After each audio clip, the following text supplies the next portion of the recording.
আসসালামু আলাইকুম। ভিডিও শুরুতেই আপনাদেরকে একটা ছোট্ট ক্লিপ দেখাবো, আপনারা দেখেন। ওসমান হাদি যেই দিন, যদি আল্লাহ না করুক কোনো কারণে সে বিশ্বাস বন্ধ করে, সেই দিন এই অন্তর্বর্তীকালীন সরকারের শেষ দিন। ওসমান হাদি ভাই গতকালকে মারা গেছে, আপনারা সবাই জানেন। এখন এই ভাইকে দরকার। মাইক গরম করা খুব সহজ।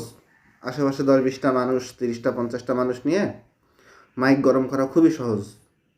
উনি কিন্তু বলছে যে যেদিন ওসমান হাদি ভাইয়ের শেষ নিঃশ্বাস ত্যাগ হবে সেদিন এই অন্তর্বর্তীকালীন সরকারের শেষ দিন হবে। মোটামুটি আর কয়েক ঘন্টা পরে 24 ঘন্টা কিন্তু পূর্ণ হয়ে যাবে। উনি কী করলো অন্তর্বর্তীকালীন সরকারের, আমরা একটু দেখতে চাই। ভাই, অন্তর্বর্তীকালীন সরকারের শেষ দিন তো দূরে থাক, অযোগ্য, মানে কমপ্লিটলি অযোগ্য স্বরাষ্ট্র উপদেষ্টা আছে, আইন উপদেষ্টা আছে, পরিবেশ উপদেষ্টা আছে। এদেরকে আপনারা সরান না ভাই। নতুন করে তো ওই যে রেজওয়ানাকে আর আপনার এই আসিফ নজরুলকে তো আরও 2টা মন্ত্রণালয় দেওয়া হয়েছে। স্বরাষ্ট্র উপদেষ্টা কি বলে ভাই? যখন নাশকতা নিয়ে কথা বলা হয়, প্রশ্ন করা হয়, তখন উনি পেঁয়াজের দাম নিয়ে উদ্বিগ্ন। দেশের যেখানে সার্বভৌমত্ব নিয়ে প্রশ্ন আসতেছে, তখন উনি পেঁয়াজ নিয়ে উদ্বিগ্ন। এরকম স্বরাষ্ট্র উপদেষ্টা দিয়ে দেশের কোনো উন্নয়ন হবে?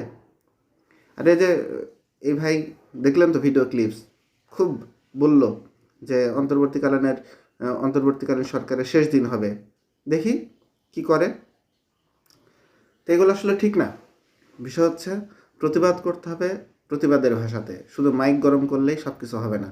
ঠিক আছে? এখন পর্যন্ত উল্লেখযোগ্য তেমন কিছুই হয় নাই। শুধুমাত্র প্রথম আলো আর ডেইলি স্টারের পত্রিকা অফিস শুধু ভাঙচুর করা হয়েছে। দেখা যাক কি হয়। এই জন্য মাইক বেশি গরম করতে হবে না। আর সবাই ওসমান হাদি ভাইয়ের আত্মার মাগফিরাত কামনা করবেন, সবাই তার জন্য দোয়া করবেন। আর আমি প্রতি ভিডিওতেই বারবার বলতেছি, আপনারা আপনাদের কণ্ঠে আওয়াজ তুলেন অথবা আমার ভিডিও শেয়ার করেন, যেটা আপনাদের ভালো মনে হয়। ওসমান হাদি ভাইয়ের কবরটা আমার কাছে ব্যক্তিগতভাবে মনে হয় জাতীয় সংসদ ভবনের প্রাঙ্গণে হওয়া উচিত, যেন আগামীর প্রতিটা সরকারের এমপি মন্ত্রী যারা সংসদ অধিবেশনে অ্যাটেন্ড করবে, তারা যেন ওসমান হাদির কবরের উপর দিয়ে পাশ দিয়ে তারা যেন যায় এবং ওসমান হাদিকে তারা যেন দেখতে পায়। ওসমান হাদির কবর দেখে তারা যেন বুঝতে পারে যে গণতন্ত্রের জন্য, ইনসাফের জন্য একজন বীর বাংলাদেশে পয়দা হয়েছিল এবং তার জীবনটাও এই ইনসাফের লড়াই সে দিয়ে দিচ্ছে আল্লাহর রাস্তায়। সবাই ভিডিওটা শেয়ার করবেন আশা করি। আর আমার জন্য দোয়া করবেন। সবাই ভালো থাকবেন। আসসালামু আলাইকুম।